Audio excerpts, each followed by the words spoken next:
Congolaises, Congolais, mes très chers compatriotes, je m'adresse solennellement à vous en ce jour dans un contexte exceptionnel en rapport avec la situation sécuritaire que connaît notre pays dans sa partie orientale. Ce contexte d'agression et d'occupation des territoires dans le Nord Kivu est perpétré par le groupe terroriste dit du M23 avec l'appui avéré en hommes et en logistique du Rwanda. Au moment où je fais cette adresse, nos agresseurs occupent certaines localités dans le territoire de Rutshuru, occasionnant ainsi un drame humanitaire avec plus de 200 000 compatriotes forcés de fuir les affres terroristes dans les zones de combat.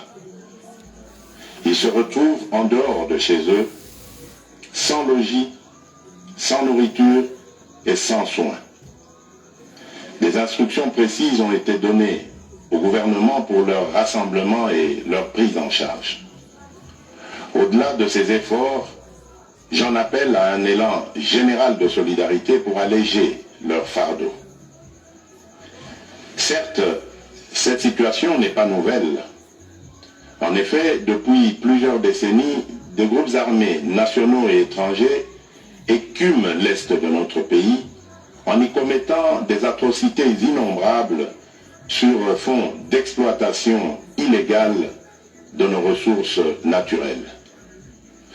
C'est ainsi qu'à l'occasion de mon avènement, j'avais été amené à prendre l'engagement devant la nation de rétablir au cours de mon mandat la paix et la sécurité là où elles sont compromises et de les consolider là où elles existent. Sitôt dit, sitôt fait, j'ai sans délai et de bonne foi commencé à développer, notamment avec tous nos 9 pays voisins, une diplomatie de proximité en vue d'établir avec eux des relations de coopération franches, transparentes et de caractère gagnant-gagnant. Avec l'Ouganda, par exemple, nous sommes allés jusqu'à décider de mutualiser nos forces armées afin de combattre ensemble la nébuleuse des ADF, une milice d'origine ougandaise qui cependant n'opère que dans le Nord Kivu. Et aussi nous avons lancé 2 projets de construction de routes transnationales.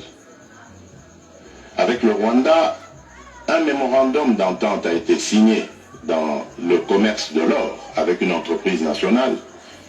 Une ligne aérienne a été ouverte à la compagnie nationale rwandaise dans notre pays et un accord de non-double taxation a été signé. Malgré cela, ce pays va nous surprendre en réactivant les terroristes du M23.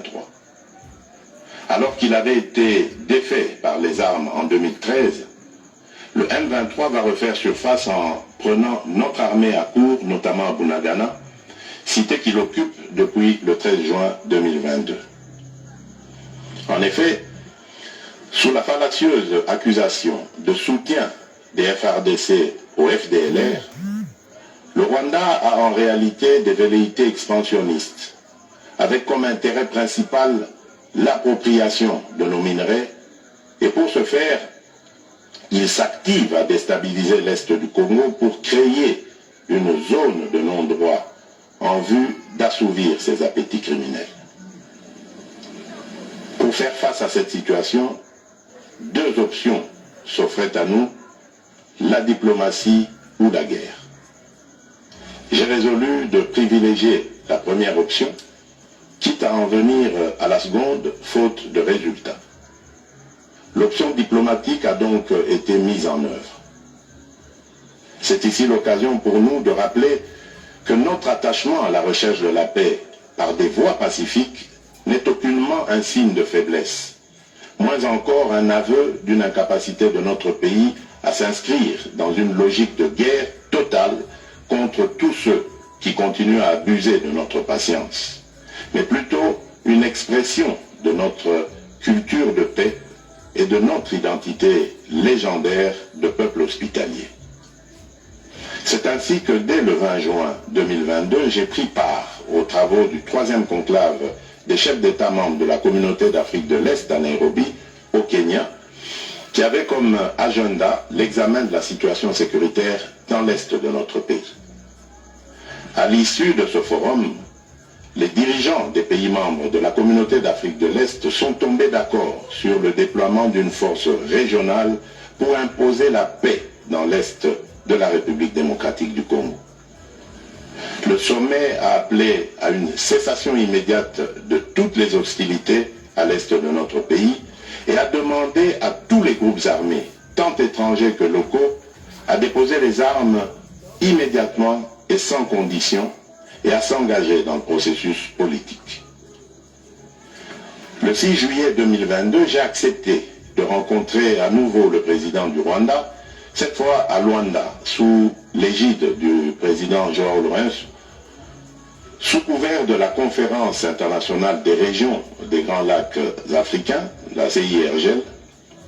Il en est sorti une feuille de route qui stipule entre autres objectifs normaliser les relations politiques et diplomatiques entre la République démocratique du Congo et le Rwanda. Et pour y parvenir, la première action retenue, arrêt des hostilités et retrait du M23 des positions occupées conformément au communiqué final de Nairobi. Une fois de plus, aucune avancée sur le terrain de la paix attendue par notre population n'a été observée.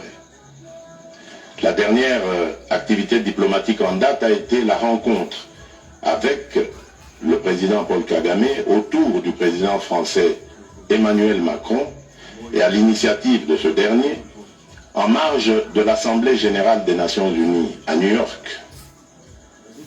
Ici également, pour l'essentiel, il a été acté le principe d'un cessez-le-feu immédiat et du retrait inconditionnel du M23 des positions qu'il occupe, toujours sans résultat tangible sur le terrain. Mes chers compatriotes, comme vous pouvez le constater, malgré notre investissement et les efforts fournis dans cette optique, la paix et la sécurité ne sont pas au rendez-vous. Garant de l'indépendance, de l'unité nationale et de l'intégrité territoriale, je réitère mon engagement constitutionnel de défendre la patrie jusqu'au sacrifice suprême. Mes très chers compatriotes, ne doutons jamais qu'ensemble réfléchis et engagés, nous puissions changer le monde. À vous, nos vaillants soldats, vous qui avez pris l'engagement de servir sous le drapeau, je vous invite ici au sens élevé du patriotisme en ce temps particulièrement exceptionnel de notre histoire, de défendre notre pays, de protéger l'intégrité de son territoire et d'assurer la sécurité des Congolaises et des Congolais contre toute agression ou attaque d'où qu'elle vienne. À vous, mes très chers compatriotes, la guerre qui nous est imposée par nos voisins exige de chacun de nous des sacrifices. C'est le moment de taire nos divergences politiques pour défendre tous rassemblés notre mère patrie. Notre histoire et notre marche commune ont sans cesse démontré que loin de s'effondrer, notre nation et son peuple ont toujours relevé ce genre de défi et nous en sommes toujours sortis victorieux. Restons tous unis et solidaires derrière nos forces de défense et de sécurité. La situation actuelle, loin de nous affecter, n'est qu'une épreuve de plus que nous allons surmonter pour raffermir davantage notre unité. Au-delà de tout clivage politique, idéologique, religieux et tribal, la défense de la mère patrie est le seul objectif qui doit nous unir en ce moment. Le pays nous appelle. La nation a besoin de l'engagement de toutes ses filles et de tous ses fils. Je vous appelle à ne pas céder aux propos xénophobes et autres discours de haine ou de stigmatisation des communautés rwandophones, dont l'asservisseur se sert pour faire du chantage et de la manipulation. Tout acte allant dans ce sens sera sévèrement puni. En réponse à la forte demande de la jeunesse, j'invite celle-ci à s'organiser en groupe de vigilance en vue d'appuyer et d'accompagner et de soutenir nos forces armées, nos forces de défense dans l'accomplissement de leur noble mission. C'est ici l'occasion de mettre en garde tous les traîtres civils ou militaires et autres brebis galeuses qui servent les intérêts de l'ennemi. Ils seront exposés à la rigueur de la loi en ayant le juste châtiment que mérite ce genre de comportement.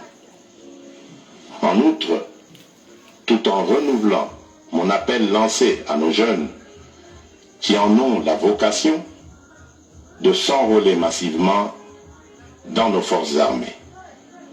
Je réitère l'instruction faite au chef d'état-major général d'accélérer à cet effet la mise en place de centres de recrutement à travers les 26 provinces que compte notre pays.